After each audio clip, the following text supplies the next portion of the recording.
Hello friends, welcome to the noble profession. जैसा कि आपको पता है कि आज है 20 जून और 20 जून को हुआ एसजीपीजीआई का एग्ज़ाम मॉर्निंग में 9 बजे से 11 बजे तक। तो इस वीडियो में मैं बताने वाली हूँ कि एसजीपीजीआई का एग्ज़ाम जो है वो कैसा हुआ, क्या-क्या क्वेश्चंस आए थे। मैक्सिमम क्वेश्चन मैं इस वीडियो में आपको बताने वाली हूँ विद आंसर्स। और अगर आपने इस एग्ज़ाम को दिया है तो आप अपना स्कोर चेक कर सकते हैं कि आपके क्वेश्चन सही हैं या फिर गलत हैं। और अगर आपने एग्ज़ाम नहीं दिया तो फिर भी आप देख सकते हो कि एसजीपीजीआई का पैटर्न कैसा था। जैसा कि मैंने कैंडिडेट से रिव्यू लिया तो उन्होंने बताया कि इस बार का जो एसजीपीजीआई का एग्ज़ाम है बहुत ही ईजी क्वेश्चन आए थे, चाहे वो नर्सिंग के हों, चाहे वो रीजनिंग के हों, इंग्लिश के हों, एज़ वेल एज़ जो भी मैथमेटिक्स के क्वेश्चन थे सारे के सारे बहुत ईजी आए थे। तो इस वीडियो में मैं सारे क्वेश्चन बताने वाली हूँ। तो आपने अगर हमारे चैनल को सब्सक्राइब नहीं किया तो सब्सक्राइब कर सकते हैं। वीडियो पसंद आए तो वीडियो को लाइक करें, ना पसंद आए तो डिसलाइक ऑप्शन भी है। तो चलिए टाइम वेस्ट नहीं करते हुए सबसे पहले वीडियो की शुरुआत करते हैं। फर्स्ट क्वेश्चन है आर्कियोलॉजी मीन्स व्हाट। तो इसका आंसर था study of ancient civilization. Next question था कि पीआईसीसी का फुल फॉर्म क्या था। ऑप्शंस मुझे याद नहीं है, ऑप्शंस मुझे नहीं मिले हैं, तो सिर्फ और सिर्फ मैं राइट आंसर इसमें बताने वाली हूँ। पूछा था कि पीआईसीसी का फुल फॉर्म क्या था, तो पेरीफेरली इंसर्टेड सेंट्रल कैथेटर इसका फुल फॉर्म था। फिर पूछा था कि एडिसन्स जो डिजीज़ है किस वजह से होता है। 4 ऑप्शन थे जिसमें से डेफिशिएंसी ऑफ कार्टिसोल का जो ऑप्शन था वो सही था। डिक्रीज लेवल ऑफ कार्टिसोल या फिर डेफिशिएंसी ऑफ कार्टिसोल। इस क्वेश्चन में इस पीडीएफ में जितने भी क्वेश्चंस हैं वो मेमोरी बेस्ड हैं, तो सेंटेंस इधर उधर हो सकते हैं, लेकिन अगर आपने एग्जाम दिया तो आपको याद होगा कि क्वेश्चन में क्या चीज़ें पूछी गई थी। फिर नेक्स्ट क्वेश्चन है रिप्लेसिंग अनदर पर्सन सिग्नेचर इस टर्म है। अगर कोई पर्सन है वो दूसरे की सिग्नेचर को कॉपी करता है तो इसको क्या बोलते हैं। तो इसका जो ऑप्शन था वो फॉगरी करके वो राइट ऑप्शन था। क्वेश्चन नंबर 5 है कि collar bone is also known as. Collar bone हम किसको बोलते हैं, तो क्लेविकल जो होता है वो कॉलर बोन होता है। लेप्रोमाइड यूज़ इन, ये ड्रग का नाम था, तो वो पूछा गया था कि किस कंडीशन में हम यूज़ करते हैं, तो डायरिया में लेप्रोमाइड यूज़ करते हैं। फिर पूछा था कि डेंगू इज़ कॉज्ड बाई, तो डेंगू किस कारण से होता है, पैरासाइट की वजह से, वायरस की वजह से, फंगस की वजह से या बैक्टीरिया की वजह से। तो इसका जो पैरासाइट वाला ऑप्शन था ये राइट है। फिर एक क्वेश्चन पूछा हुआ था कि अगर डॉक्टर है तो वो रिलेटेड है स्टेथोस्कोप से, तो अगर कोई पेंटर है तो वो किस चीज़ से रिलेटेड होगा। तो इसका जो राइट आंसर है वो है ब्रश। जैसा कि डॉक्टर का इक्विपमेंट है वो स्टेथोस्कोप, तो उसी तरह से पेंटर का जो इक्विपमेंट है वो है ब्रश। ब्रश से ही वो पेंटिंग करता है, जैसे कि डॉक्टर है स्टेथोस्कोप से ही असेसमेंट करता है। नेक्स्ट क्वेश्चन था कि function of oxytocin except. 4 option दिया हुआ था जिसमें पूछा था कि कौन सा ऑक्सीटोसिन का फंक्शन नहीं है। तो फर्स्ट था contraction of myoepithelial muscles, दूसरा था इजेक्शन ऑफ मिल्क, तीसरा contraction of uterine muscles and fourth one lactogenesis. तो इसका जो राइट आंसर था वो लैक्टोजेनेसिस था, क्योंकि लैक्टोजेनेसिस का मेन रोल जो करता है वो प्रोलैक्टिन करता है। प्रोलैक्टिन हार्मोन आपका प्रोलैक्टिन हार्मोन जो होता है वो मिल्क प्रोडक्शन में हेल्प करता है, और ऑक्सीडोसिन जो होता है वो इजैकुलेशन में हेल्प करता है। तो लैक्टोजेनेसिस जो ऑप्शन था वो गलत था, इनकरेक्ट था। तो इसमें इसको एक्सेप्ट पूछा था तो वो उसको करेक्ट करना था। क्वेश्चन नेक्स्ट है कि which aspect is most important in hospital to prevent infection. Hospital में इन्फेक्शन को प्रिवेंट करने के लिए सबसे मोस्ट कॉमन एस्पेक्ट क्या है, तो वो हैंड वॉशिंग था। क्वेश्चन नंबर नेक्स्ट है कि most effective treatment for dehydration. Dehydration में मोस्टली जो इफेक्टिव नहीं कह सकते हैं कि मोस्टली जो इम्पॉर्टेंट सॉल्यूशन है वो है ओआरएस देना। फिर पूछा था कि memory is a part of, इसमें कई सारे ऑप्शन थे, किडनी, ब्रेन, लीवर। तो मेमोरी जो पार्ट है वो आपके ब्रेन का पार्ट है। फिर पूछा था कि peptic ulcer is caused by, तो पेप्टिक अल्सर जो होता है वो एच पाइलोरी की वजह से होता है। फिर पूछा था कि एंटीडोट ऑफ ऑर्गेनोफॉस्फेट पॉइजनिंग, तो इसका जो राइट आंसर है वो एट्रोपिन। बहुत सारे ड्रग्स के नाम लिखे हुए थे। नेक्स्ट है कैंसर ऑफ ब्लड। ब्लड के कैंसर को पूछा गया था कि क्या बोला जाता है। सेंटेंसेस चेंज हो सकते हैं लेकिन जो कॉन्सेप्ट है वो सेम है। Leukemia withholding the medication and life support to die the patient who is in the stage of life. इसमें एथनेसिया के बारे में पूछा था गया था कि अगर कोई पेशेंट है तो उसकी वो एंड स्टेज में है, तो उसको जो लाइफ सपोर्टिंग दी जा रही है मेडिकेशन या फिर वेंटिलेटर, तो अगर हम उसको बंद कर देते हैं तो वो किस तरह का एथनेसिया में आएगा। तो ये था पैसिव एथनेसिया। नेक्स्ट क्वेश्चन था कि एक पर्सन है, ये आपका ब्लड रिलेशन से क्वेश्चन था कि श्याम जो है एक फ़ोटो को दिखा के बोलता है कि वो फ़ोटो जो है उसकी माँ के इकलौते बेटे के बेटे का। तो उस बच्चे से श्याम का क्या रिलेशन होगा। तो उस बच्चे से रिलेशन फादर का था, श्याम उसका फादर था, क्योंकि श्याम की माँ का इकलौता बेटा श्याम था और श्याम का ही वो बेटा था। तो ये क्वेश्चन था। सेंटेंसेस चेंज हो सकते हैं लेकिन मतलब सेम है, जिन लोगों ने एग्जाम दिया होगा उनको पता होगा। नेक्स्ट क्वेश्चन है to reduce the occurrence of disease is known as. अगर हम किसी बीमारी को होने से पहले ही प्रिवेंट करते हैं तो वो कौन से लेवल का प्रिवेंशन होता है। तो इसमें जो ऑप्शन था वो प्राइमरी प्रिवेंशन इसका राइट ऑप्शन था। सेकेंडरी, टर्शियरी ऐसे ऑप्शन दिए गए थे, तो प्राइमरी प्रिवेंशन राइट आंसर था। एक क्वेश्चन था कि अगर ब्लू को हम रेड बोलते हैं और रेड को ऑरेंज बोल रहे हैं, ऑरेंज को ग्रीन बोल रहे हैं और ग्रीन को हम येलो बोल रहे हैं, तो ब्लड का कलर क्या होगा। तो इसमें जैसा कि आपको पता है कि ब्लड का कलर रेड होता है और इसमें आप देख सकते हो कि रेड को ऑरेंज बोला जा रहा है और ऑरेंज को ग्रीन बोला जा रहा है, ग्रीन को येलो बोला जा रहा है। तो आई थिंक रेड को येलो बोला जाएगा। आपने कौन सा ऑप्शन लगाया ये मुझे ज़रूर बताइएगा। नेक्स्ट है मीडियन ऑफ सम नंबर्स। इसमें कुछ 6 7 8 नंबर्स दिए गए थे तो उनका मीडियन निकालना था। तो उस मीडियन को निकालने के बाद जो राइट आंसर था वो 150। नेक्स्ट क्वेश्चन है विच फ्लूइड इज़ नॉट। यहाँ पे नंबरिंग जो है वो इधर उधर हो चुकी है, तो बहुत सारे क्वेश्चन है, बस यहाँ पे नंबरिंग चेंज हो गया। Which fluid is not given to increase fluid volume. कई सारे ऑप्शन थे, NS RL DNS था। तो उसमें से एक एल्ब्यूमिन था। तो पूछा गया था कि कौन सा फ्लूइड जो है वो फ्लूइड डेफिसिट में नहीं यूज़ होता है। तो मोस्टली जो एल्ब्यूमिन है वो फ्लूइड डेफिसिट में नहीं यूज़ होता है। अगर एल्ब्यूमिन की कमी होगी तभी हम एल्ब्यूमिन को चढ़ाएंगे, बाकी फ्लूइड वॉल्यूम की कमी है तो हम NS RL DNS दे सकते हैं। नेक्स्ट क्वेश्चन, सॉरी यही क्वेश्चन रिपीट हो गया। 22 नंबर क्वेश्चन है from which side we can not take temperature. कई सारा साइड दिया गया था और पूछा था कि किस साइड से हम टेम्परेचर नहीं लेते हैं। पहला था कि axilla, rectum, vagina and groin. तो 3 ऊपर के ऑप्शन से हम टेम्परेचर लेते हैं, ग्रोइन से हम टेम्परेचर नहीं लेते हैं। तो ये जो ऑप्शन था वो राइट था। नेक्स्ट है what symptoms nurse concern check before taking ABG sample. अगर कोई पेशेंट है, सॉरी एक नर्स है, वो ABG सैम्पलिंग ले रही है तो उस टाइम में क्या चीज़ पे वो ध्यान देगी। तो उसमें ऑप्शन जो साइनोसिस था वो राइट आंसर था। आपने कौन सा आंसर लगाया ये भी बताइए। अगर मेरे द्वारा कोई गलत चीज़ बताई गई है तो वो भी आप कमेंट सेक्शन में ज़रूर बताएं। इसके अलावा भी आपको कोई क्वेश्चन याद आता है तो वो भी मुझे कमेंट सेक्शन में ज़रूर बताएं, ताकि जो मेरे से इस वीडियो में छूट जाएगा मैं नेक्स्ट वीडियो में अपलोड कर दूँगी।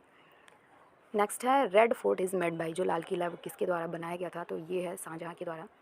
पूछा गया था कि यीस्ट जो है वो किस कैटेगरी में आता है। उसमें ऑप्शन दिया गया था बैक्टीरिया, वायरस, फंगस, प्रोटोजोआ। तो फंगस जो था वो ईस्ट के कैटेगरी में आता है। सॉरी ईस्ट जो है वो एक तरह का फंगस है।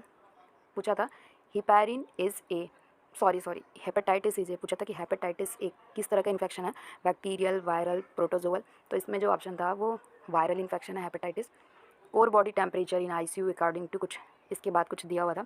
अमेरिकन कोई मेडिकल साइंसेज है उनके अकॉर्डिंग पूछा था कि कोर बॉडी टेम्परेचर क्या होगा अगर कोई पेशेंट ICU में है। तो आई थिंक जो 36 ऑप्शन था वो सही होगा। आपने क्या लगाया मुझे ज़रूर बताएं।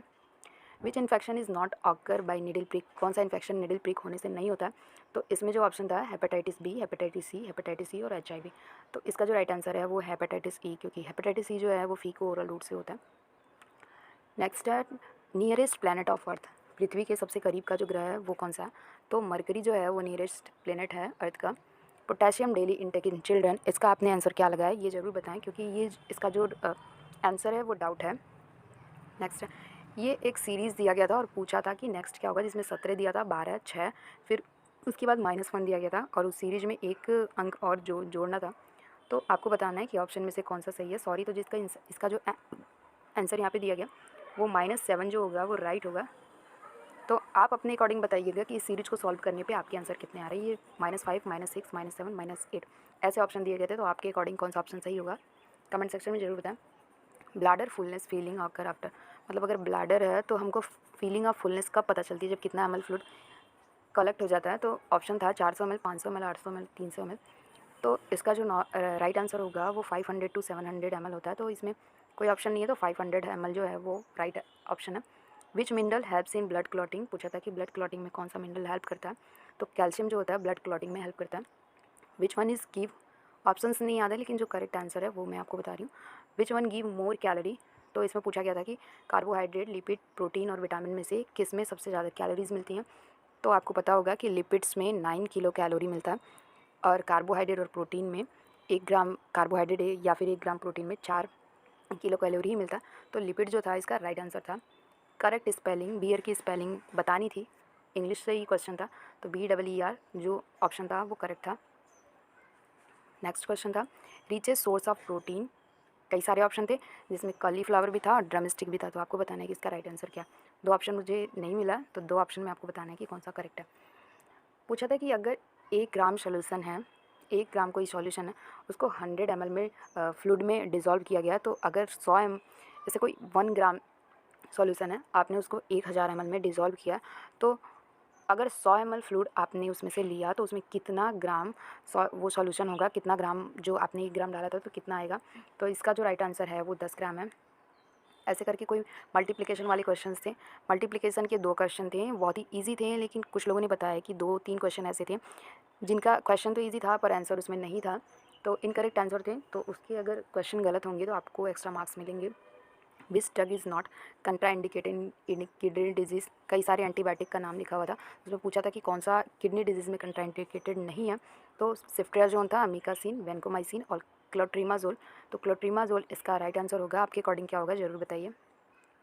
During chest drainage bubbles are seen, it indicates. अगर आप चेस्ट ड्रेनेज कर रहे हैं पेशेंट का, अगर उस ड्रेनेज में आपको बबल्स मिल रहे हैं तो इसका क्या रीज़न होगा। तो इसका रीज़न होगा ईयर एम्बोलिज्म बना हुआ है, इस वजह से जो ड्रेनेज हो रहा है उसमें एम्बोलिज्म आ रहा है, बबल्स आ रहे हैं। नेक्स्ट है before ABG sampling what should do.